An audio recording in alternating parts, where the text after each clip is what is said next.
Austin and Nathan Rettig grew up under a racing roof. It gets in your blood, you can't help it, you're addicted to it. The eldest brother, Nathan, was not only addicted to the sport, he was a natural. The first race he won, he went 3 wide into the last corner. All 3 karts bumped. He come up on 2 wheels, never lifted off the gas, and won the race. And I was like, oh my goodness, you know, he's got the grit to drive this car that's unbelievable. I like because of the horsepower, the speed, the G-force in the middle of the corner, the way the car feels when you're going around the racetrack. Nathan rose the ranks from go-karts to late model cars, even attracting attention from NASCAR driver Tony Stewart at the age of 13. He had a God-given talent that was phenomenal. He could drive a car, you give him any situation, and he seemed to come out on top. But all the promise of Nathan's life came crashing down April 9th, 2004.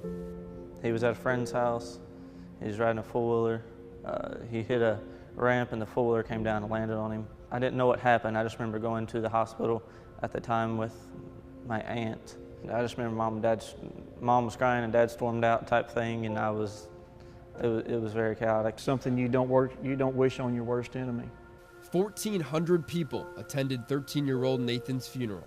There's not a single person that I have met that didn't fall in love with Nathan. This is his trophy room. After Nathan's death, the Rettigs took a few years away from the track. Then when Austin turned 12, he started stock car racing Austin Rettig in the victory circle and reignited the passion he shared with his brother. I wanted to get away from it because I wanted to make my mark and be something special, you know. And then I kind of took it up in his memory, and that's where I started it, and then I just fell in love with it too. Now 19, the Notre Dame high school grad sleeps, eats, and breathes the sport. Everything you do is for racing. You'll go on a date with your girlfriend or something, and she's like, what's wrong with you? And you're like, well, I'm just thinking of racing, I can't help it. That dedication has Austin driving competitively in the ARCA Racing Series, with hopes of securing a sponsor to ultimately move up to the nationwide circuit and then the Sprint Cup. Needle in a haystack thing. So there's so many other good drivers out there. It's all about what makes the person stand out. So I guess you can say it's luck or destiny, whichever way you look at it. As Austin drives toward his dream, his brother stays with him every lap. He tapes this picture of Nathan on his dashboard for each race. Every day.